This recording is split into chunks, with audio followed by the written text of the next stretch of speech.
of stuff about the operation you were going through. Yeah. But right before it threw me out.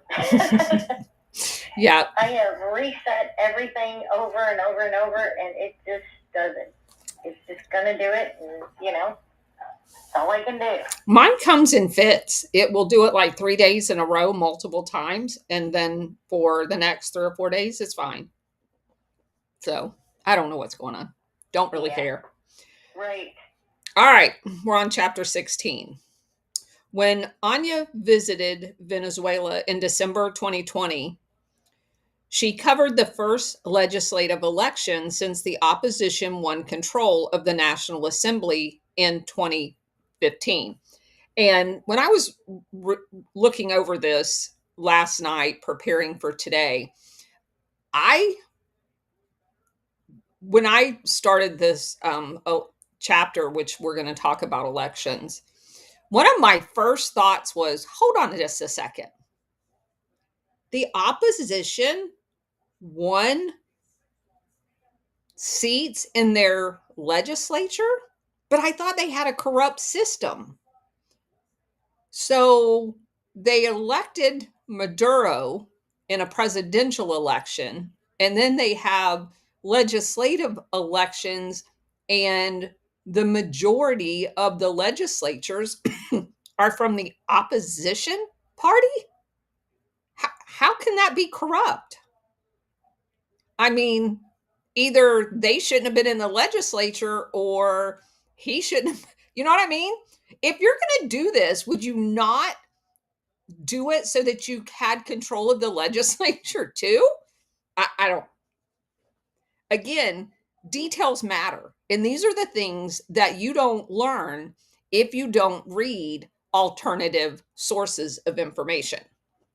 So, the December 6th vote not only presented the Maduro-lined Gran Palo Politico Simon Bolivar party, it's an abbreviated GPP coalition, with an opportunity to regain a majority in the legislature, but marked the formal conclusion of the Guaido fake presidency, with his Validad Popular Party officially boycotting the election. Guaido was guaranteed to lose his seat. He already had a dubious position there anyway. By refusing to take part in the vote, Guaido and other members of the US-backed coalition intensified their tried and true strategy of delegitimizing Venezuela's election process in international media, which spun their lack of participation as evidence of Maduro's authoritarian rule, even though they voluntarily did it themselves. The push to sabotage the vote was overseen by Leopoldo Lopez, who coordinated the opposition PR campaign from the comforts of Spain. He's not even in Venezuela. So this is literally the definition of outside interference. After spending roughly a year in Madrid's Caracas embassy, where they found sanctuary following Guaido's failed military uprising in April of 2019, Lopez and his family finally relocated back to the capital of the former Venezuelan colonial occupier, Spain. Lopez escalated the opposition delegitimization efforts on November 30th when he tweeted a video of official Diosdado Caballo proclaiming before a campaign rally, "Those who don't vote don't eat." The culprits of the humanitarian catastrophe that Venezuela is experiencing blackmail the hungry people with food, Lopez wrote in a message. Lopez allegations were promptly repeated by U.S. lawmakers who issued a since deleted December 4th letter accusing Venezuela's government of threatening to withhold food from citizens who refused to participate in what they characterized as a sham election. Their denunciation was parroted by Wall Street Journal reports, which described Venezuela's upcoming vote as a sham, merely a challenge, um, merely designed to challenge incoming U.S. President Joe Biden. In their haste to undermine the Venezuelan democratic process, U.S. officials and their lackeys overlooked the cultural and comical context of Kabbalah's remarks. Though Kabbalah did, in fact, say those words, those who don't vote don't eat, in the short clip Lopez deceptively posted to Twitter, a full review of his statement revealed the notoriously sarcastic military captain was making a sexually charged joke. Women are going to be at the forefront of this battle, he said in the part that was deleted, explaining that he believed Venezuelan females would lead the effort to get the vote out on election day. Only then did he declare those who don't vote don't eat, which had a double entendre meaning you weren't going to get sex. So, he was actually joking that the women were in charge and would withhold sex if you don't vote, but that was completely lost on the edited clip in order for everybody to get their digs in. Cabello's words were not a threat to withhold food, but a play on an ancient Greek comedy in which women launched a sex strike to force the end of the Polynesian war. Though Lopez himself may have understood his deceit, the Venezuelan slang and literary innuendo at play in Kabbalah's comments was far too advanced for U.S. lawmakers and international media to process. For them, the narrative of Venezuelan official openly announcing his intent to starve his own population at a public campaign rally was what they wanted to hear and what they wanted to believe. In conjunction with dishonest attacks in the press, the U.S. launched a pressure campaign against members of the Venezuelan opposition who refused to concede their right to run for office. As with previous attempts to implement a nationwide electoral boycott, the extremist bloc zero-sum strategy was complicated by the fact that moderate forces within the opposition actually wanted to engage in the democratic process. As one of the AP parties explained to Anya, many opposition leaders were poised to keep their AN seats. As a result, they saw no value in sitting on the sidelines and allowing a Chavista coalition to sweep the election unchallenged.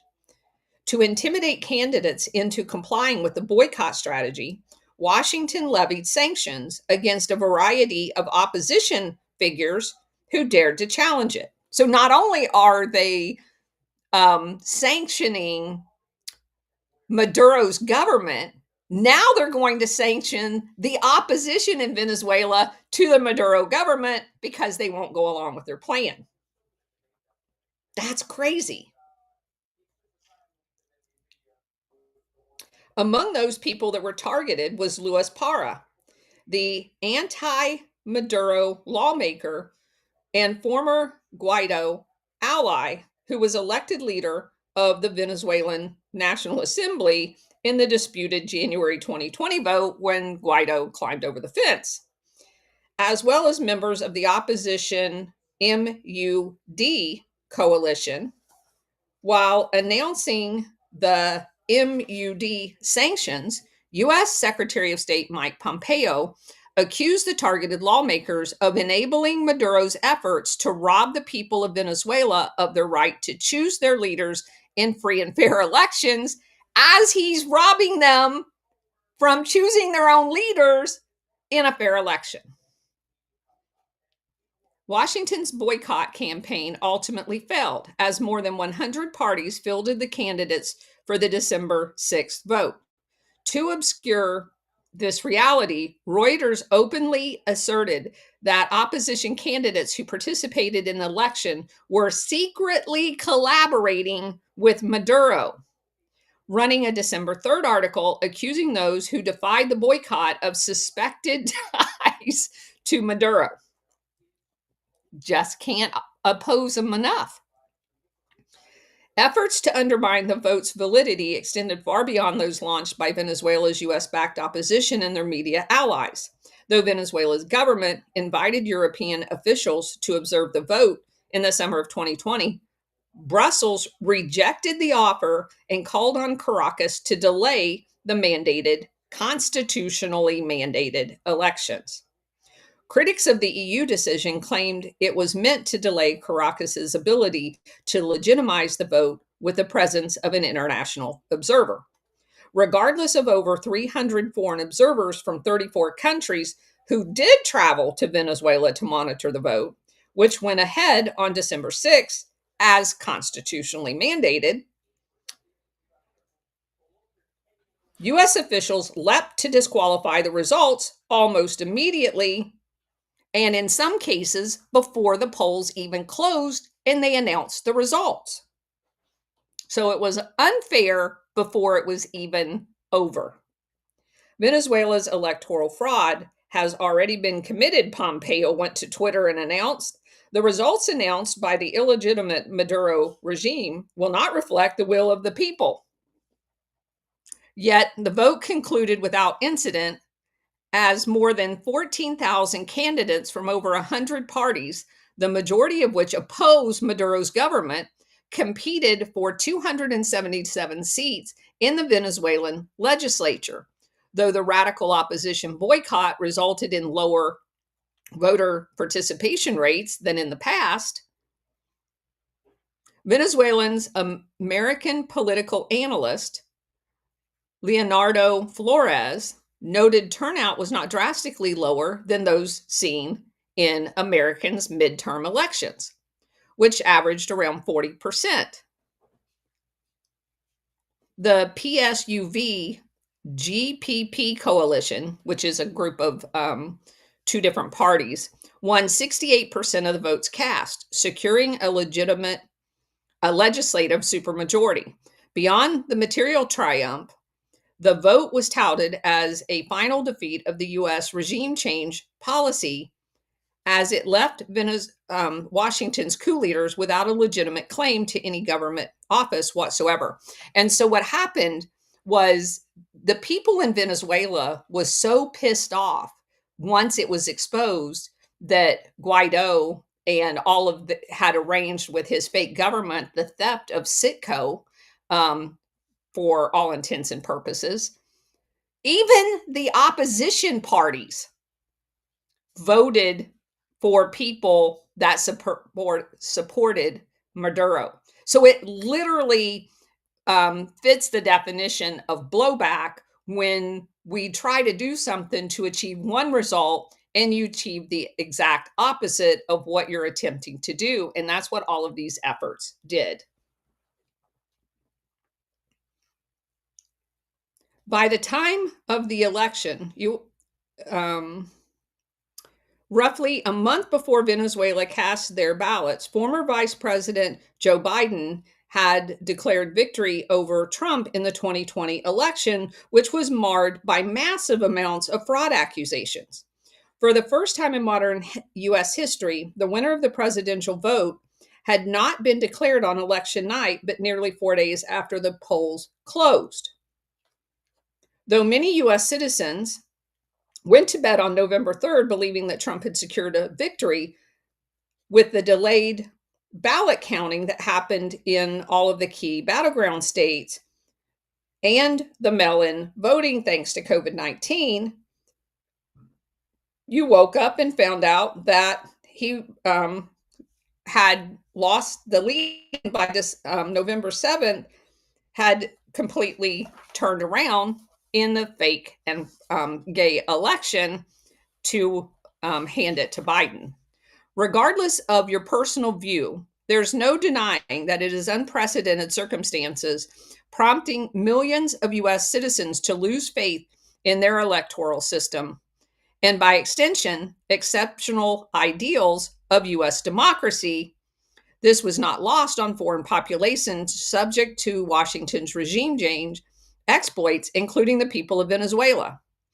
As Anya visited polling stations and chatted with voters throughout the election day on December 6th, one talking point reigned supreme. One older gentleman said, "We're used to voting. On the other hand, if we consider the US elections, they held a vote and Trump still claims there was fraud.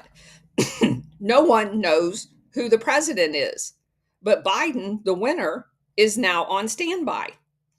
Inside the polling centers, a middle-aged brunette noted the extreme delay in the 2020 US election, saying, "Tonight, most certainly, we will know who our winning candidates are." The Venezuelans that she spoke to were not only confident in their electoral process, but considered it much superior to the US. Based on Anya's experience covering the 2020 legislative election in the country, such comparisons were not unfounded. In Venezuela, voting machines were activated through a two-step verification process consisting of a physical check of the voter's national ID card and a digital scan of their fingerprints. After casting their vote, the voter received a physical receipt of their ballot, which they then personally dropped into a secure box on site. The voter then signed their name and stamped their thumbprint on a physical electoral registry to certify their participation. When the polls closed, authorities to eliminate fears of digital vote tampering by checking their final electronic tallies against a random sampling of 54% of the physical ballot receipts submitted by voters at the polling station. This multi-step process is what once prompted former US President Jimmy Carter to characterize Venezuela's elections as the best in the world. It was also comparable to an election process that Anya observed in Bolivia, which, weirdly enough, elected Evo Morales, and then we overthrew him, which similarly included an in-person ID check and issuing of physical ballot receipts to enable multiple audits of the electronic vote. Anya even watched poll workers in one of the precincts physically count votes by holding up every ballot for the public to see, vocally declaring the chosen candidate and marking the selection on a public displayed tally sheet. Such transparency stood in stark contrast to the US voting system, where just a few months prior, vote counts in several Iowa Democratic Party caucuses had been determined to be a literal coin toss. Venezuelan and Bolivians alike spoke of their respective systems with pride, pointing out that the physical ID check as proof of their electoral process credibility. This flew in the face of conventional wisdom in the US, where strict election laws and voter ID checks are largely considered right-wing initiatives. I think if the US government believes there is fraud in Venezuela, then they should reflect on themselves and their own elections before giving an opinion on ours, one man said. There is no bigger fraud than the one committed in the US. When the victors of the Venezuelan 2020 legislative vote were sworn in on January 5th, Juan Guaido's short-lived career in government reached its official end. Even so, his swan song was not broadcast in foreign press until December 2022, when outlets from Reuters to the New York Times finally declared the US-backed coup leader had been voted out as leader of the Venezuelan opposition. Little late, but no big deal. The reports emerged after opposition lawmakers from the 2015 National Assembly, which continued to meet and legislate via video conference well beyond their constitutionally mandated 5-year term, voted to formally dissolve Guaido's interim government on December 30th, 2022. To annul this government is to leap into the void, Guaido said. Who is going to take over in this power vacuum? The only power you had was in the US to bankrupt your supposed country. You literally had no power in Venezuela.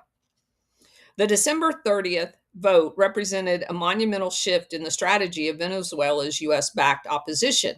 By then, under the stewardship of Biden, after backing his regime change efforts for nearly 4 years, even as moderate forces within the opposition mounted official challenges to his authority, Guaido's allies within the hardline coalition had ultimately spearheaded an effort to dissolve his government.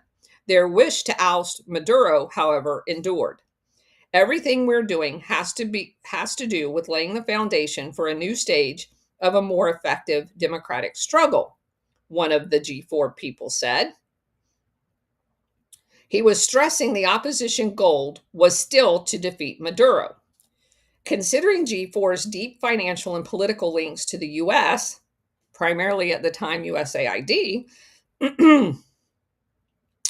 their move to drop Guaido reflected a decision made in Washington. Though the Biden administration has yet to reverse the US's formal recognition of Guaido, or Treasury's aggressive Venezuelan sanctions for that matter, at the time that she finished this book, the radical opposition break with the failed coup leader was not a mere act of symbolism. While media reports focused on the civic implications of Guaido not being around anymore, the material focus of Venezuela's Washington-aligned political faction remained unchanged. In addition to dissolving Guaido's non-existent government, opposition lawmakers voted to establish a commission dedicated to managing Venezuela's international financial assets, most importantly, those belonging to its state oil company. In other words, the vote appeared to be an effort by the G4, which has no legitimate authority at all, and their US backers to reassert command over these assets, which they don't own, particularly that of Citgo. Leading up to the opposition vote to remove Guaido, the US government hosted the 9th Summit of the Americas in Los Angeles. The State Department led gathering, I got a gnat flying around, sorry, served as a roundtable on Biden's administration policy towards Latin America and the Caribbean, featuring esteemed guests like Salvadoran President Bukele, Bolivian President Luis Arce, and other regional dignitaries. Washington formally excluded 3 governments: Cuba, Nicaragua, and Venezuela. The trio, NSC Chief John Bolton, infamously characterized as the troika of tyranny. The person that you recognize as the leader, Democratic leader in Venezuela, is not here, a female reporter complained during a press conference to Nancy Pelosi.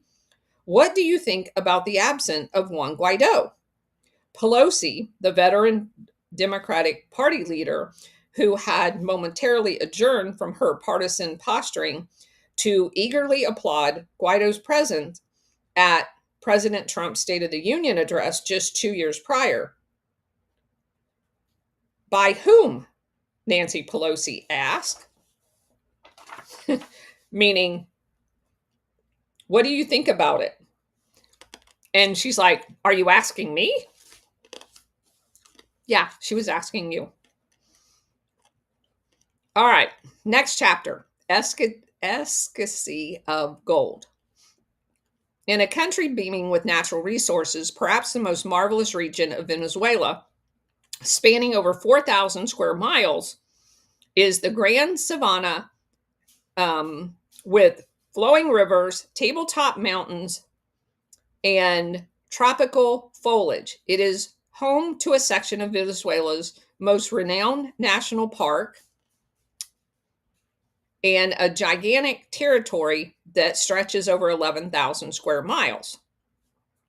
Within that, you find Angel Falls, which is the largest waterfall in the world. A Venezuelan friend who had climbed one of the mountains went up to the waterfall is very hard to get to, just FYI. It's a lot of hiking. And Anya explains how her friend that was hiking had hurt her knee in the middle of the hike. And the locals took her to an area that looked like a sinkhole below the waterfall. And they rubbed some of the precious minerals that, like in the bottom of the water basin below that waterfall, is a gathering of minerals that come out of the mountain on the fall of the water down through wherever it tracks through.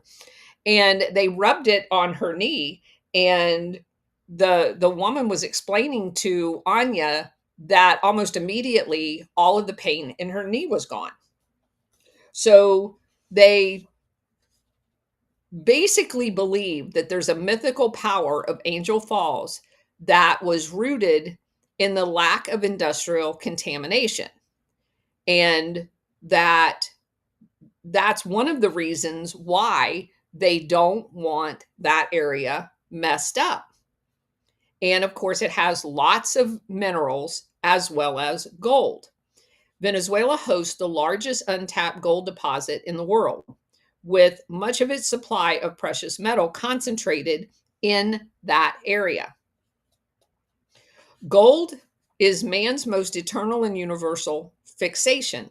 After all the Spanish conquistadors were pillaged, the Americas first set out for the continent in search of El Dorado, the city of lost gold. Indeed, the thirst for Venezuela's gold has been maintained as a West obsession ever since it was discovered. To fully understand gold's significance in context of Venezuela, it is necessary to grasp the precious metal's importance in the international financial system. The lust for gold, for the gilded chemical elements, stretches millennia, all the way back to the days of ancient Egypt. Despite centuries of technology, economic, and political advances, they still want gold. Even as the U.S. emerged from World War II as a dominant power, the Bretton Woods system, established in 1944, enabled competition between national currencies through its incorporation of a gold standard. While the US dollar became the principal fiat currency of international trade, the greenback's fixed exchange rate under Bretton Woods allowed governments to easily convert their national currencies into dollars. This was possible thanks to the US Treasury gold window, where foreign governments exchanged unwanted US dollars for physical gold bullion. This system, in which the US dollar effectively served as banknotes, representing Washington's physical gold supply, was not challenged until the mid-1960s. When former imperial governments in Japan and Europe began to recover from the long-term economic impacts of the war. After nearly 20 years of Bretton Woods, it was evident that the financial arrangement disproportionately benefited the U.S. and that Washington had violated the deal's basic terms. According to economists Michael Gratz and Olivia Byfold, by 1965, the international gold supply had not increased to match the growing supply of dollars. The U.S. deficit had ballooned. The U.S. inflation was increasing as a result of spending on both social programs in the Vietnam War. That year, French President Charles de Gaulle delivered a landmark speech in which he declared the The convention that gives the dollar the overriding value of an international currency no longer has its initial basis, meaning that the dollar supply was not backed by the gold supply. De Gaulle's assertion was not unfounded. According to the IMF, by 1966, foreign central banks held more than $14 billion in US dollars, yet the US Federal Reserve maintained gold deposits at 13.2 billion. Of that deposit, only 3.2 billion was available to pay out foreign dollar holdings, meaning the US had printed and issued billions upon billions of paper dollars that it had no physical back gold to exchange. As a result, the US dollar, stashed in the central banks of Paris, Frankfurt, Tokyo, and beyond, represented a gold supply that didn't exist. De Gaulle, the leader of France, continued in his 1965 address. We cannot see that in this respect there can be any other criterion, any other standard than gold. Oh, yes, gold, which never changes its nature, which can be shaped into bars, ingots, and coins, which has no nationality and which is eternally and universally accepted as an unalterable fiduciary value par excellence. The French president promptly endeavored to reassert his country's financial independence by launching an initiative to convert Paris's US dollars into gold, but his effort was cut short. De Gaulle resigned on April 28, 1969, following months of widespread student and worker protest against his leadership. So, as soon as he said that he wanted to return to the gold standard, all hell broke loose. And of course, we know Paris, France in general, was steeped with NATO stay behind units all over. They had already tried to kill Charles de Gaulle over 20 times at this point. And they're willing to destabilize France in order to make sure that he doesn't get to go back to the gold standard. That's typical of everything that we have read. Charles de Gaulle would die the following year, and the dream of ending Bretton Woods would be buried alongside of him. By 1971, Washington's allies in Europe were officially fed up with the system. West Germany dropped the dollar on May 5th, effectively withdrawing from Bretton Woods, and immediately convened a meeting of regional finance ministers to explore alternative monetary arrangements. That July, Switzerland redeemed 50 million worth of gold from the US Treasury.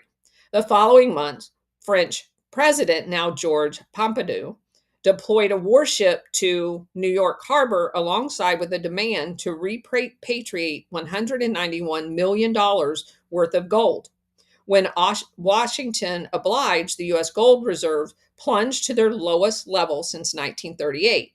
When Britain's ambassador to Washington implored the U.S. Treasury to convert $3 billion worth of London's dollar holdings into gold within a day of Paris doing it, the fragility of the U.S. Federal Reserve was laid bare. Faced with soaring domestic inflation and an evident international run on Washington's over-leveraged gold supply, President Richard Nixon gathered the Federal Reserve Chairman, Arthur Burns, Treasury Secretary John Connally, and 13 other U.S. officials to a watershed summit at Camp David. When Nixon emerged from this meeting 2 days later, he announced a new economic policy that stunned the world. We must protect the position of the American dollar as a pillar of monetary stability around the world, Nixon declared in a national address, accusing foreign speculators of waging a war against the American dollar. Accordingly, I have directed the Secretary of Treasury to take action necessary to defend the dollar. He had directed Secretary Connally to suspend temporarily the convertibility of American dollars and conditions determined to be in the interest of monetary stability and the best interest of the US. Known as the Nixon shock, Washington redesigned exchange policy, unilaterally ended the international monetary system that had reigned for nearly 3 decades. By suspending the dollar's convertibility, the US government formally shuttered the Treasury's gold window that served as a basis for Bretton Woods. No longer able to exchange US banknotes for gold, foreign governments were finally forced to accept that billions of US dollars stored in their central banks were, in some cases, people said at the time, worthless because of the inflation. When US, European, and Japanese officials gathered in Rome for a summit of the IMF Group of 10 that November, Treasury Secretary Conley famously informed the colleagues, "The dollar is our currency, but that's your problem." Yet Nixon 1971 surprise did not mark the end of the US dollar global supremacy. As established prior, his administration resurrected the dollar status as the world's reserve currency just 3 years later, when US officials, including Secretary of State Kissinger, negotiated a deal with Saudi Arabia that gave birth to the petrodollar. Because the US and Saudi Kingdom were by far the leading oil producers of the world, the 1974 arrangement ensured the US dollar continued in its world currency status. Roughly 55 years since the petrodollar inception, the system is facing a crisis similar to the Bretton Woods in the 1960s. As Washington weaponization of the international financial system against sovereign nations that refuse to submit to its will has revived a global push to dump the dollar. Meanwhile, the US Federal Reserve has increased its money printing efforts at an unprecedented rate, minting more new dollars in a single month in June of 2020 than it did throughout its first 200 years in existence. Coupled with the soaring international oil prices, the increased dollar flow gave way to record US inflation, and subsequently calls to return to the gold standard by US Representative Alex Mooney introduced a bill to peg the US dollar to gold in October 2022, formally proposing a return to the monetary standard that President Trump initially wanted to do during his first term. The dollar's uncertain future has renewed a global gold rush of epic proportions. International demand for gold climbed by close to 20% in 2022 alone, and gold market prices is on a track to shatter its all-time highs. It's no surprise then that foreign corporations and governments alike are keen to exploit Venezuela's vast gold supply. The Trump administration transferred control of Venezuela's US-based financial accounts to representatives of the Guaido shadow government immediately following the announcement that he was president in January of 2019. As the US lobbied its allies to do the same, it found no accomplice more zealous than the UK. Within days of the self-directed swearing-in ceremony, the Bank of England blocked Venezuela's attempt to repatriate its London-stored gold bullion, then worth $1.2 billion. The Bank of England's decision came despite the fact that Caracas lodged its expatriation request for its gold way back in November of 2018. Months before any of this happened, they just refused to comply. Probably, since all roads lead to London, they knew this plan was in effect. The US-backed coup leader inserted himself into the drama on January 27th when he published an extraordinary letter begging the UK officials not to give Venezuela back its gold. In the letter, he wrote, "I am writing to ask you to stop this illegitimate transaction," even though it was already done months before and he addressed it to Theresa May. The Bank of England governor, Mark Carney, quote, if the money is transferred, it will be used by the illegitimate regime of Nicolas Maduro to repress and brutalize the Venezuelan people, unquote. Not to feed them, not to provide anything for them, just for Maduro himself. London officially recognized Guaido as the fake president days later, further complicating the situation by calling into question which government, the fake one or the real one, could claim rightful ownership of Venezuela's foreign assets. The reality that Maduro's government controlled every single financial institution, including Venezuela's central bank, apparently did not matter to the British authorities, nor ours. In fact, according to John Bolton, the UK Foreign Minister Jeremy Hunt visited Washington in the early days of the fake government and expressed that London was delighted to cooperate on steps they could take to support the fake government, including freezing all of Venezuela's gold deposits. That was in Bolton's book.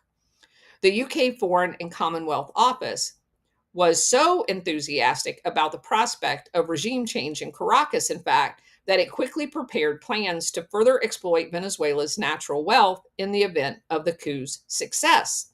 In May 2020, British journalist John McAvoy obtained UK government documents via a FOIA request that revealed the Foreign Commonwealth Office had created a clandestine unit tasked with planning Venezuela's economic reconstruction under a hypothetical Guaido presidency. Well, that's weird. Though the Foreign Commonwealth Office established its Venezuelan Reconstruction Unit led by Venezuelan former ambassador to Caracas in the fall of 2019, it had been kept in secret. So they were planning it before it actually happened. We cannot understand why they created this unit to reconstruct Venezuela when it was not destroyed, Venezuela Foreign Minister Jorge Ariza said. Following McElroy's expose, Ariza summoned the British charge d'affaires in Caracas, Duncan Hill, to demand details of this unit's purpose. I asked him, what's the meaning and what is the sense of this unit? If they wanted to bomb and attack Venezuela like they did Iraq, like they did Afghanistan, like they did Syria, to reconstruct Venezuela with their companies and win profits out of Venezuelan tragedy and bloodshed. Venezuela's foreign minister recalled his conversation with Hill. According to Ariza, the British diplomat only line of defense was to insist the unit had been misnamed. Oh, so we should have used one of them sneaky names like We Support Venezuela unit. At the time of this book's publication, Caracas's UK stored gold reserves remain in legal limbo. Regardless, UK's authorities had already allowed Venezuelan opposition to loot a portion of the country's assets in London. In August of 2021, McAvoy uncovered court documents revealing that Guaido officials tapped into Venezuela's UK bank accounts to satisfy £400,000 of attorney fees stemming from the Bank of England's gold case. Fortunately for UK authorities, the unresolved legal fight enabled them to continue blockage of Caracas's repatriation request. So they're using Caracas's money to pay for the fight against Caracas getting their money back. Bastards. Ensuring that Venezuela's gold remained forever in the Bank of England vaults. Convenient development, as London was also dealing with a bullion shortage. So just overthrow governments, try to. If that doesn't work, then stick a fake government in, recognize them immediately, and tell everybody they can't have their gold back. Brilliant.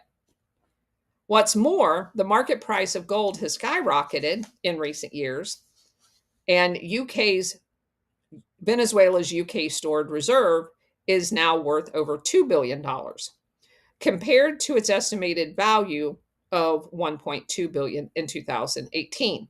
In other words, Guaido effectively facilitated London's indefinite seizure of Venezuelans' gold assets in contravention of an explicit repatriation request from the country's elected government.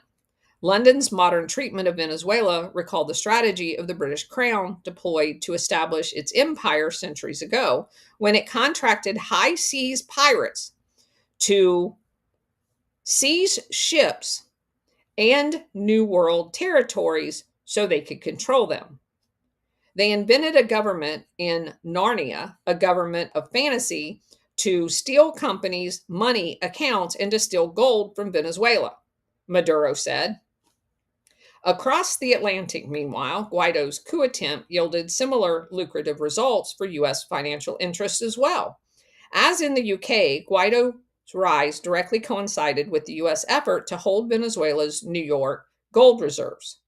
In March of 2019, Citigroup announced that it would sell off $1.3 billion worth of Venezuelan gold bullion housed in its vaults after the governor of Caracas failed to make a $1.1 billion debt payment to the bank. Caracas's default was by design. Trump's sanctions, introduced in 2017, banned all transactions from the Venezuelan government in U.S. financial markets. So you can't pay your debt, so we're going to steal your gold to pay your debt that you would have otherwise paid in oil revenue. Brilliant. According to Reuters, Citigroup planned to deposit surplus cash raised from the sale of Venezuela's gold, an estimated $258 million, into a bank account in New York, while Reuters failed to disclose its beneficiary. But it was eventually revealed that Citi dropped the funds into an account owned by Venezuela's central bank, which by then had been turned over to the Guaido government. That didn't exist. So they didn't actually put it in Venezuela's central bank because that's in Venezuela. They put it in a bank account and gave Guaido a signature card. Though sanctions officially rendered those monies frozen, Venezuela's opposition later approved a U.S. Treasury request to transfer the funds out of Citi vaults and into account maintained by the New York Federal Reserve. Venezuela's government denounced the decision, accusing Guaido's operatives of coordinating with the U.S. Treasury to enable the plunder of their country's wealth. As with London's indefinite seizure of their gold, the U.S. Treasury and Citi was entirely enabled by the scam Guaido regime. Though the highest profile, these cases did not constitute the bulk of the international heist committed against Venezuela, thanks to Guaido's U.S. direct coup efforts.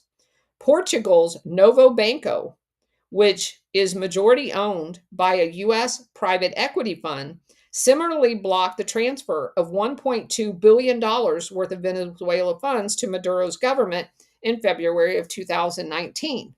Months later, a Congressional Research Institute report found that the U.S. Treasury attempted to divert millions of dollars raised from its prosecution of the Venezuelan interests, that, like the ones we've already discussed, to bankroll the construction of the U.S.-Mexico border wall. That June, the Miami-based Pan Am Post published an investigation extensively documenting how Guaido's envoys in Colombia blew thousands of dollars earmarked for Venezuelan refugees on luxury shopping sprees and hotel stays. That same month, Venezuela government accused Guaido's U.S. representatives Carlos Vecchio, of personally pocketing $70 million destined for U.S. bondholders with a stake in the country's state oil company, PDVSA. The following April, AP Joshua Goodman revealed Venezuelan opposition lawmakers appropriated a portion of their country's seized assets to pay themselves $5,000 monthly salaries after transferring $80 million to finance Guaido's fight against COVID-19, who wasn't even in the fucking country. They didn't give Venezuela anything. They gave Guaido $80 million for fighting COVID, and he wasn't even in charge. Nice paycheck for pretending you're a president so all of these other countries can steal your country blind. Finally, the actions of Guaido's officials directly enabled a gang of corporate bandits to loot Citgo, Venezuela's prized international asset. It is worth recalling the company's peril is primarily the result of maneuvering coordinated by Guaido's top legal advisor, Jose Ignacio Hernandez, and a Canadian mining company, Chrysilex, to seize Citgo's assets as payment for debt owed by the Venezuelan state. And for what was that debt determined to be owed? As financial retribution for Venezuela's decision to nationalize their oil and to tear up a piece of paper that said you could mine but hadn't bothered to do so. With international demand for gold surging, the gold mine will no doubt incur even more value and attract more foreign interest in the future, and of course, make Venezuela more of a target. Though the total cost of the financial hybrid war on Venezuela is impossible to tally, one fact is certain: it could have never occurred without Guaido. Nearly 50 years after Nixon seized the world's gold supply, seemingly overnight, the U.S. and its allies made off with billions of dollars worth of Venezuelan assets through the simple and absurd act of appointing a fake government. Today, the regime change in Caracas remains a fantasy relegated to the minds of Bolton and his crazed contemporaries, whom thankfully will soon be in the past. Even so, Guaido's imaginary authority provided by Washington and its allies proved a perfect cover for theft internationally. And one of the obvious, to me, fallouts of this, who the hell would ever put their assets in the United States? Would anybody ever deposit gold in the United States when your government can do something at the drop of the hat to piss the US off and they've seized the assets? Okay. Incapable of winning elections, Venezuela US-backed opposition exploited Guaido's ascent to a fake government, appointing ambassadors and officials to key international capitals to steal their resources. Guaido's ability to take control of Venezuela's foreign bank accounts, diplomatic compounds, and seats before institutions like the Organization of American States was facilitated by a Western imperial regime change. Whether it was handling Venezuela's national Washington embassy over to an Exxon lawyer or installing a Harvard professor as a fake economic advisor and appointing him to the Inter-American Development Bank, the U.S. government repeatedly demonstrated its total disregard for international law and country sovereignty. And whom did these officials serve? Though Guaido's project claimed to represent the interests of the Venezuelan population, it revealed itself as nothing more than a vassal to the same foreign and commercial interests that have worked to overthrow Chavismo since its inception. and which pillaged Venezuela throughout most of the history. The top functionaries of this US banked shadow regime were alter egos of oil titans, mining giants, and neoliberal financial institutions that have attacked Venezuela for a long time. What have they achieved? Thanks to their actions, Venezuela's most valuable international asset is slated for liquidation. Competing oil companies will buy up Citgo's assets for pennies on the dollar. The US oil market will further monopolize. If nothing else, Citgo's destruction serves as a lesson of Imperialism 101, revealing the machinations of international financial system rigged in favor of transnational corporate giants. Jose Hernandez, Guaido's fake attorney general, who never argued a single case on behalf of his government in Venezuela courts, served his corporate paymasters well. He will fade into the machinery of Harvard alongside his mentor, Hausman, who remains forever encased in an ivory tower of neoliberal delusion. Hausman will never again have the chance to test his failed economic vision on the Venezuelan population and is instead left in Boston with his Saudi sponsored professorship. Carlos Vecchio's future is a bit brighter.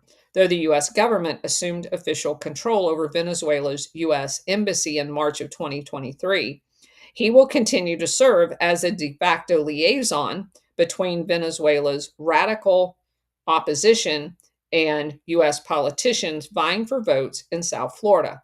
Meanwhile, until Washington restores official diplomatic ties with the actual government of Venezuela, they will have to travel to Mexico, Canada, or elsewhere to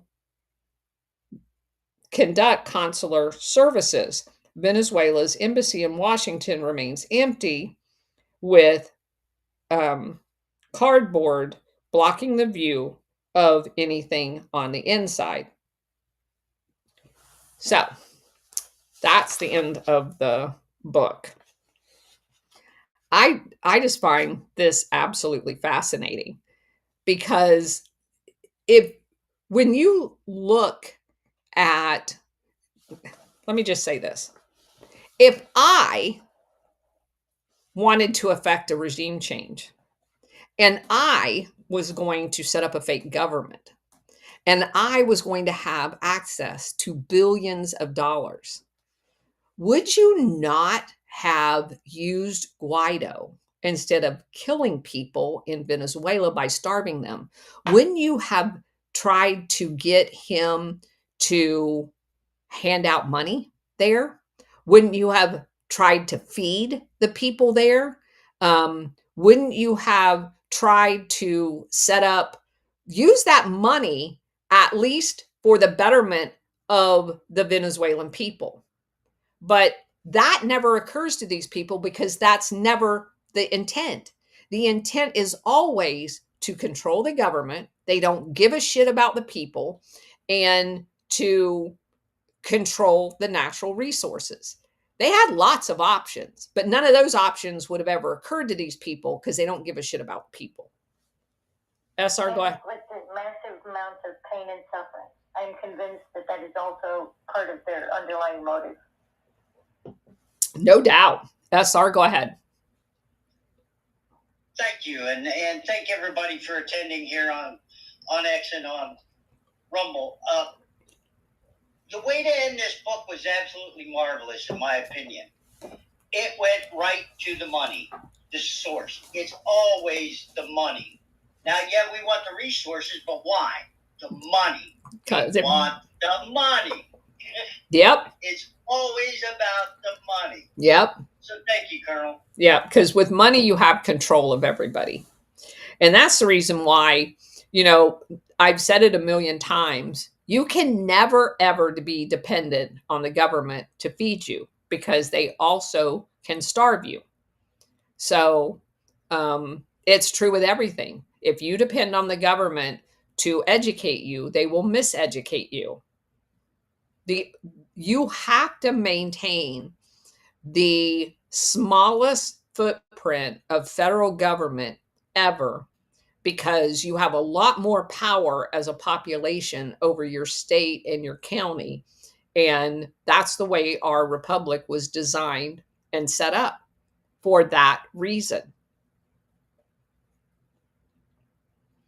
So, And it reminds me of when Charlie Kirk, when he very first began his journey, was a bumper sticker that had a slash through big government. yeah. You know, Yeah, absolutely. Absolutely. Now, obviously, you can't have no government, but you need to have the smallest damn government this side of anarchy. Stellar, go ahead. I just find it also very, your book and the timing of all this stuff to be very coincidental too, if you want to say, because of the gold reserves that they have back there and all the funny stuff that's going on. Just saying. Yep. Yep. I find it fascinating that the material that is out there that gives you, and I mean, I leave out a lot of Anya's more provocative words. She uses a lot of, and I find this in all of the books. I just spare you guys the drama, but a lot of the books, whether they're written by people that are very liberal or they're written by people very conservative, they throw in about 50 adjectives in front of meaningful words. And I don't find them helpful. It's, like they talk about extremely such and such. Why do you need to? And the such and such is something already gross. So I don't need you to tell me that it's extremely gross. Just tell me that it's gross. But they do that in order to put slants on the information. I just want the information. And that really would have been my only critique of, but it's not a critique of this book. It's a critique of almost every book and that's why I'm very careful when the ones that I need to be more specific as far as reading the books, I always go through them and highlight what I'm actually the important parts. There's a lot of the material that kind of sets the stage for a particular thing that's not worth talking about because it's not relevant to the overall story. It's kind of like the fluff part. Her book doesn't have fluff in it, but a lot of them do, like a background of what somebody's wearing. She did have that in there about, how somebody was particularly dressed, like the one lady that spoke, the vice president at the UN. I just don't find that necessary in our project here. So I tend to leave those kind of things out. And then I always leave out the emotional adjectives is how I would classify them, because it's you don't need it. You have so much great material that trying to slant people with the use of those words, to me, now that I've read so many freaking books, it almost kind of decreases, in my estimation. You shouldn't need those. You should be able to just present the material. But I know they're trying to sell a book and all that other stuff. And so I understand the whole big picture of it. Those are just my takeaways from it. But otherwise, I think her book was excellent. SR, go ahead. Thank you, Colonel. Just the facts, ma'am. Everybody wants to be Charles Dickens, but they can't. But the other thing I was looking at is from the standpoint of the strong arm tactic. It's always worked for them. And that's why they don't consider other options. The strong arm is always the one that's worked, with few exceptions, Singapore being one of them. But What else can I say? Thank you, Colonel. Sure. Stellar, go ahead. I guess another thing too is I didn't realize that this stuff. I don't think I really ever followed Venezuela until just recently. Again, like back in the Chavez time or whatever. But I don't think I really paid much attention to it. So thank you for bringing attention. Didn't realize, like with the petrodollar thing, that they were also part of that. And then what's going on now and how it seems like in some respects that's kind of being what's reversed in things, along with, with what's going on there in Venezuela and as well as, and not on the book topic, but Saudi Arabia was just in town with Trump and things. So it just seems like a lot of stuff is going around it. But again, I don't think I realized how embedded the international syndicate and all of that stuff was there. It's just insane. Well, and I had no idea. I just believed the hype that Cartel de la Sol was a legitimate, cartel that because a lot of countries have cartels. And then you actually read the history of it, and it was set up by 2 CIA paid National Guard guys on behalf of the CIA. And I'm like, what the hell? Is there anything out there that's like literally organic and not touched by those creeps? Renee, go ahead. Hey, everybody. Yeah, thank you for keeping it neutral and the, expressions and all that stuff. I really appreciate you doing that. Because I agree with you, it's not necessary. And also agree with you on these, whatever, elitist, oligarch, cabal, twisted psychopaths, whatever. I think they always have to double, triple down on the strategy of tension because, God forbid, we have a hot minute to thrive, prosper, have faith and a sense of belief of truth and transparency because that's a risk to them.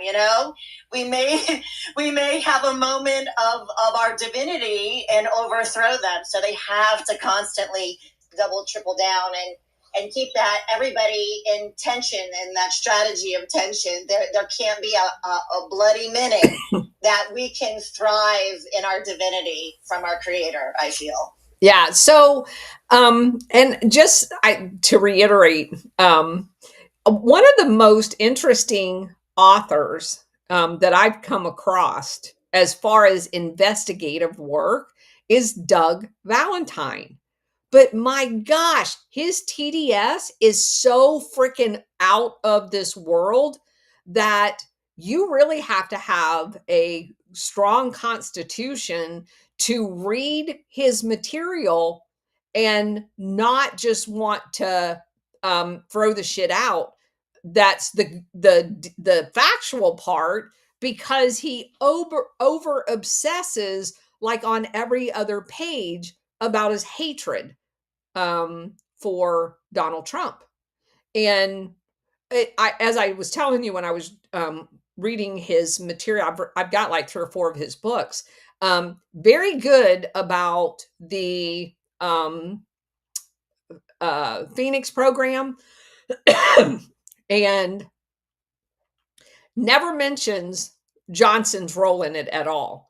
And you get up to the part where Iran-Contra and never mentions, he skips right over Iran-Contra and goes into the, next big thing, but never mentions the 1990s and the Mena Airport part of the governorship of Clinton. And so it makes it difficult because in all of these books, in addition to the factual information, they will use facts in order to put forth some speculation. But you've already proven to me that your judgment is not impartial. So all you can go on in those books is the facts and not like an informed opinion, because their informed opinion would be completely jaded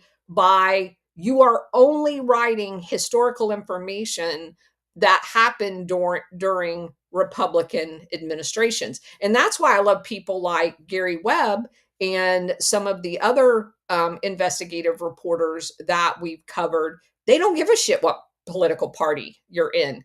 If you do bad things, you need to be investigated. And if you are truly an investigative journalist and not a propagandist, you can then apply that standard to both parties.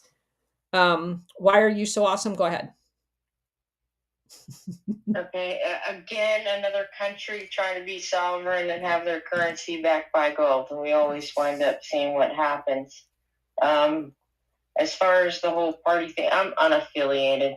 Parties are for pawns. I think everybody should understand that. I mean, I just don't even bother playing that game. It's, yeah, I've been done with that since I've been able to vote, and it's been, hate to say it, a long time ago.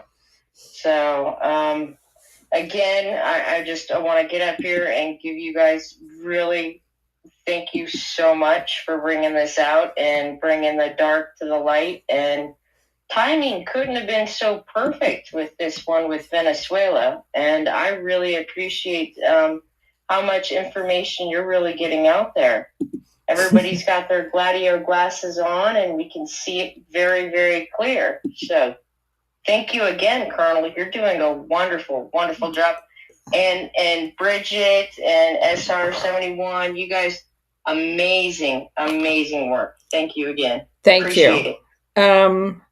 Bridget, go ahead and call on the next person. I'm going to send you a text real quick. I need you over on Rumble.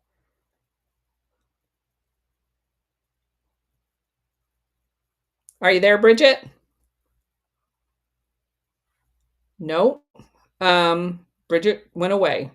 L. Grandulon? Yeah, Colonel, this is Corey Edwards. You and I have gone back and forth on messages before.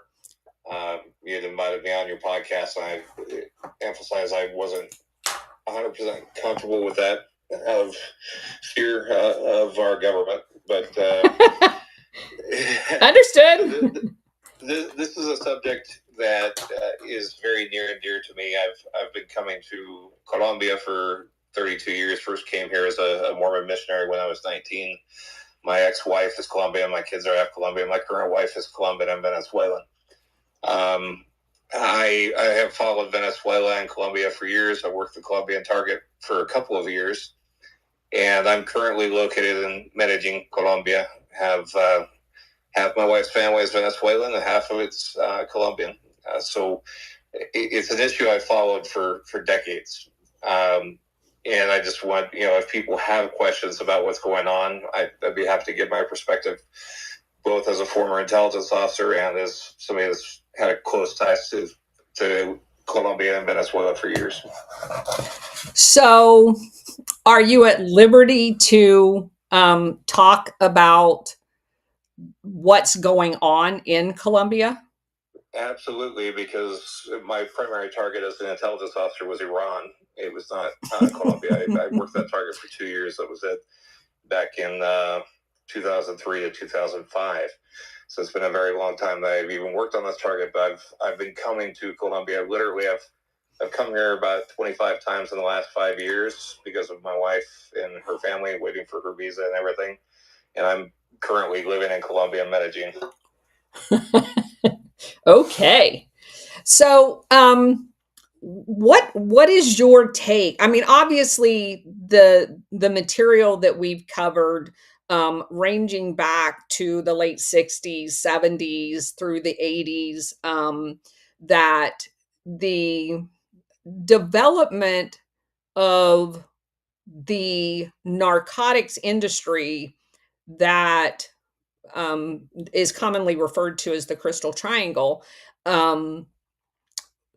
is known to the U.S. government. Would you agree with that? Oh, absolutely. To give you an example of my experience while serving in government with these countries, if you go all the way back to 1999, I was stationed at Fort Gordon, Georgia, and my wife being Colombian, I mean, we were hanging out. I remember the year 2000, and everybody thought the computers were going to Yes. crash and all that stuff. I was at a New Year's Eve party where, it was all Latino. I was the only gringo. I have spoke fluent Spanish since I was 19. And we had a couple of but Venezuelan military officers that were at that party. They were studying at Fort Gordon.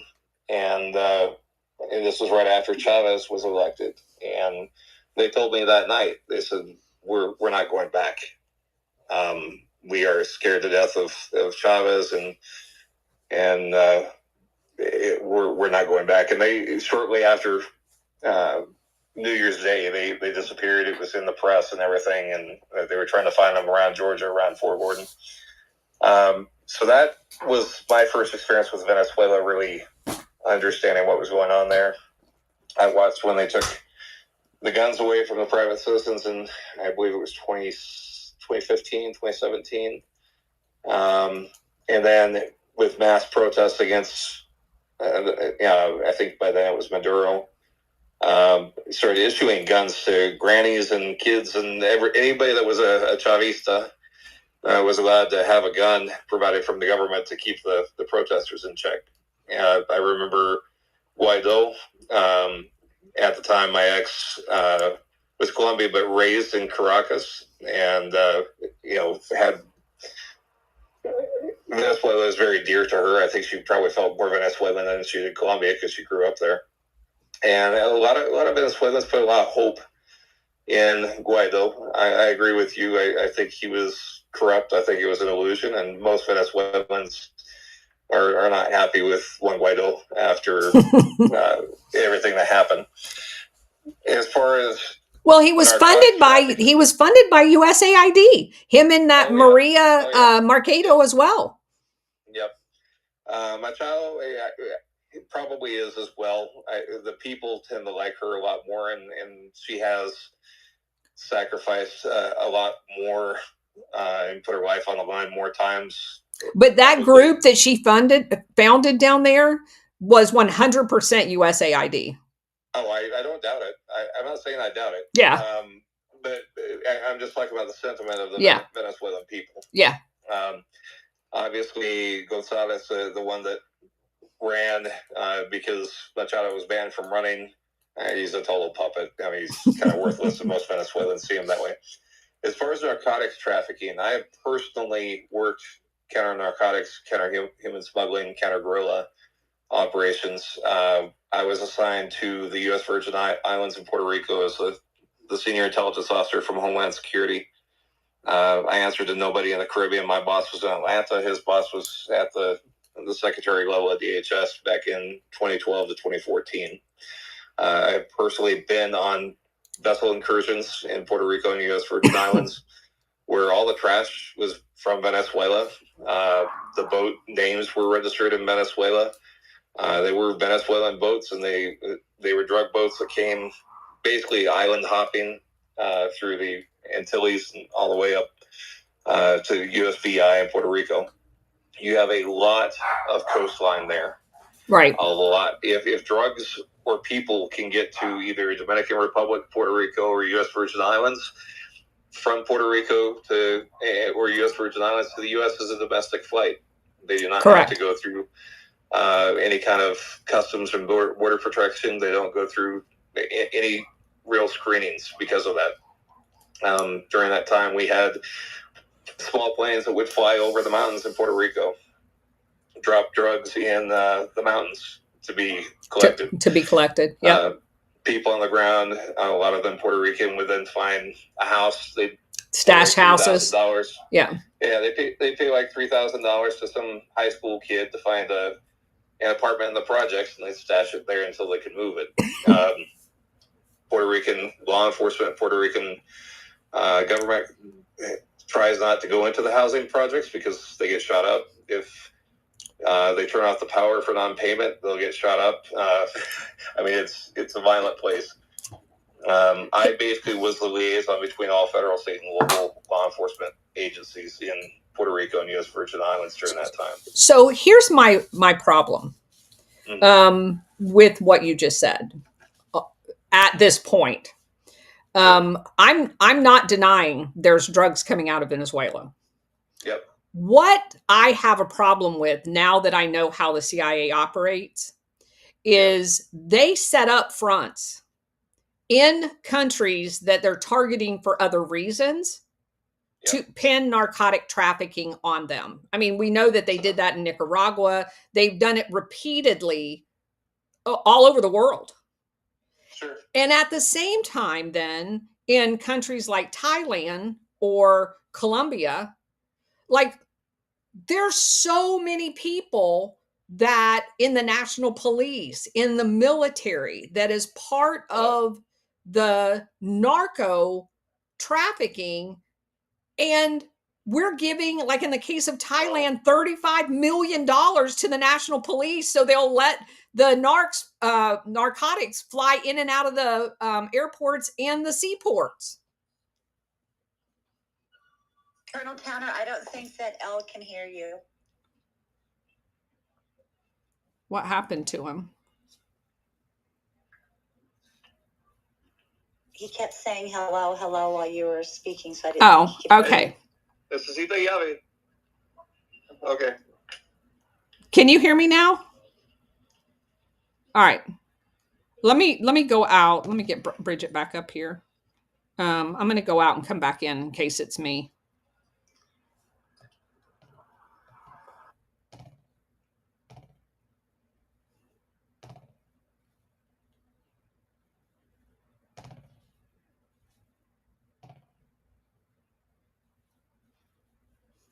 Bridget, get up here. Okay, I'm back. Oh, Gretchen, I'm going to drop you down and bring you back up. Looks like you're spinning. I'm going to drop you down, Gretchen, and bring you back up, okay? SR, go ahead with whatever you needed to say. I just wanted to say the issue is taken care of over on Okay, thank you. Rumble, and I'd like to remind everybody we do take all points of view. That's not the issue. We will enforce civility. Yeah. End of story. Yeah. Thank you. Sure. Well, we're waiting. Oh, there he is. All right, let me bring him back up here.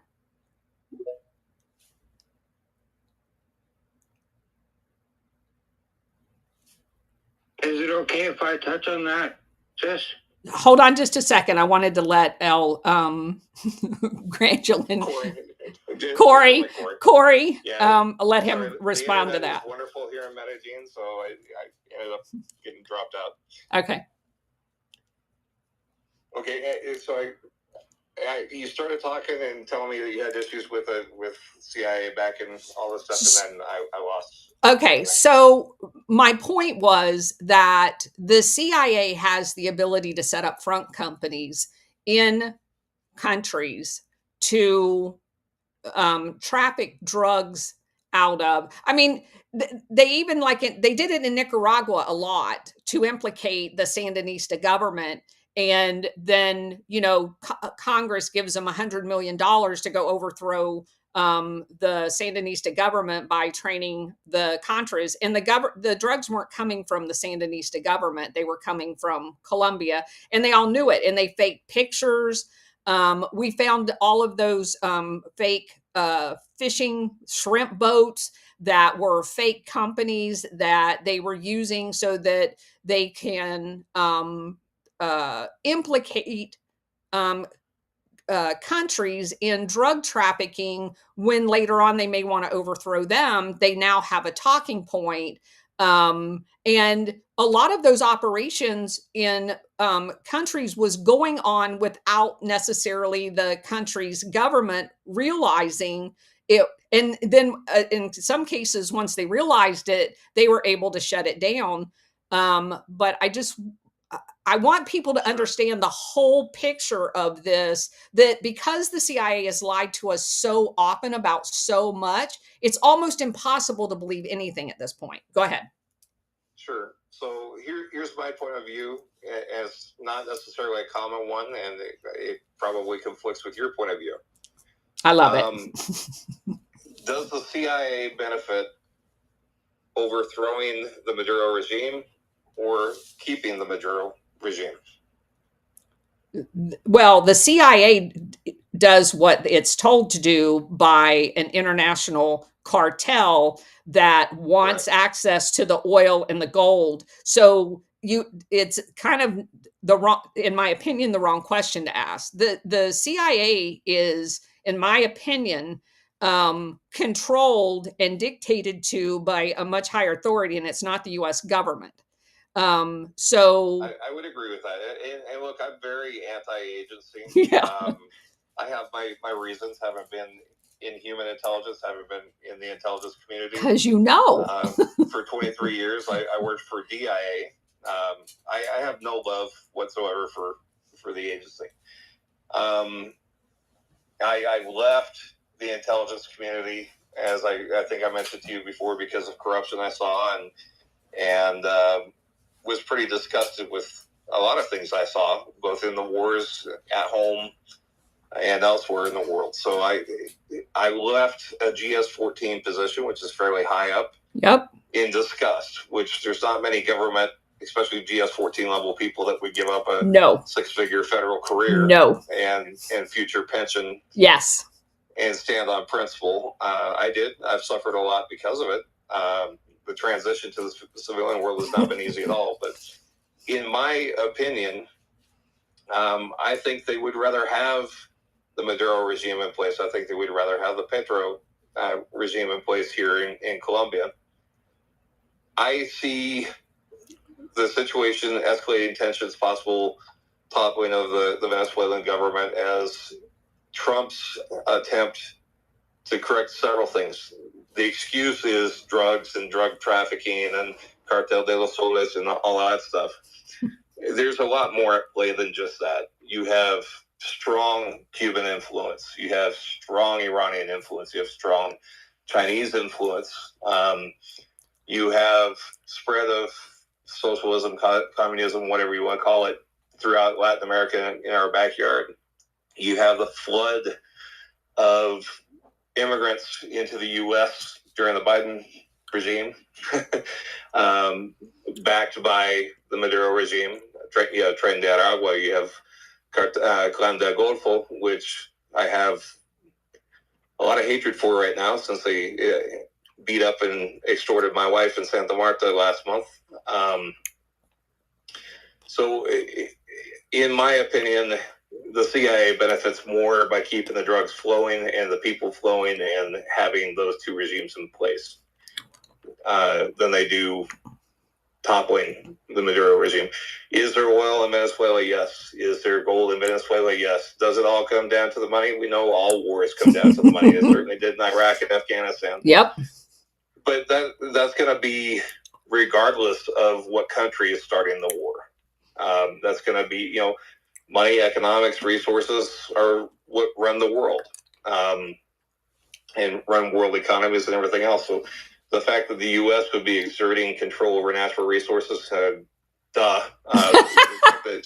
fact that China would, the fact that Iran would, I mean, it's, well, everybody wants to reduce it down to oil or reduce it down to gold or reduce it down to natural resources or money or control. And yeah, I mean, here's the but there's much more at play than just that. Here's the problem that I have. The influence.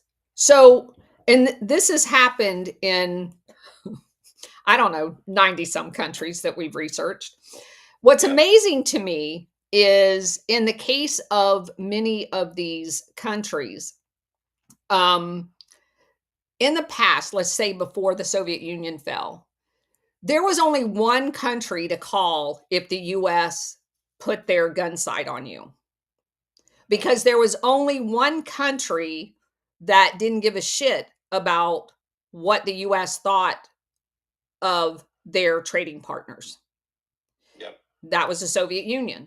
So the CIA and their machinations would conduct economic warfare on you, they would sabotage your elections to make sure that their puppet stayed in power. But if somehow the people elected someone that actually cared about the people of the country, then they went into the political warfare, the economic warfare, and eventually the paramilitary warfare with the, yeah, okay. So at that point, before it goes kinetic, the president that's now sitting in there that they're attacking, he has nobody to call. There's no one in Europe that will trade with them because the US and most of the European allies have their eyesight set on whatever it is that they have that they want. And there's only one country to call. That was at the Soviet Union. And as soon as the phone call went through and Intel picked up on it, oh my God, everything, he's a communist. Look, he's calling the Soviet Union. Oh, yeah. So that's my problem with someone saying that there's Iranian, Cuban, and Chinese influence in Venezuela. Well, who else is going to talk to them? The U.S. has completely shut them off. Yep. But of course, they want something in return for it. Absolutely. So why did we cut them off? I agree with you. I mean, for example, the situation with Iran. When I watched what was going on in Iran, I was pretty livid over the whole situation with Iran, because what I see with Iran is this. After the revolution, you saw a bunch of Iranians loyal to the Shah leave Iran, move to the U.S., move to Europe. And I joined a few of these spaces that had Iranians. They didn't like me. They didn't like me at all, because I called them out on their bullshit. They were all pro-Shah, Reza Shah Pahlavi, Iranians that had not lived in the country for years. And I brought up the subject. I'm like, look, everybody knows that Iranians in Iran, the majority of them, do not want the current regime, but they sure as hell do not want Pahlavi. They do not. And you have Pahlavi living right next, a stone's throw away from CIA, just waiting for the CIA to reinstall him in Iran. And all of his Pahlavi sycophants in Europe and the U.S.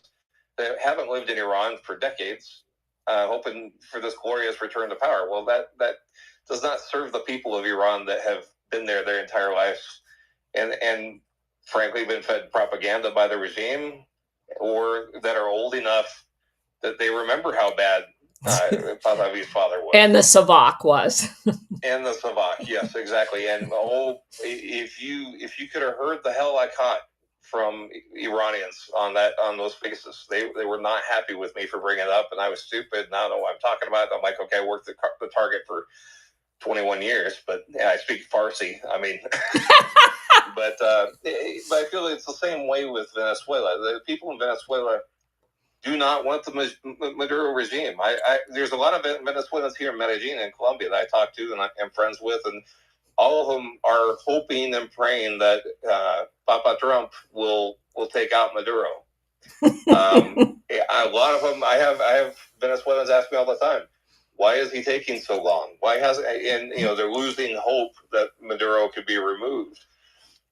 What we've got to do is, I mean, if that is the move they make, we cannot allow CIA to take control of the government again. It needs to be returned to the people, but I don't know that that's going to happen.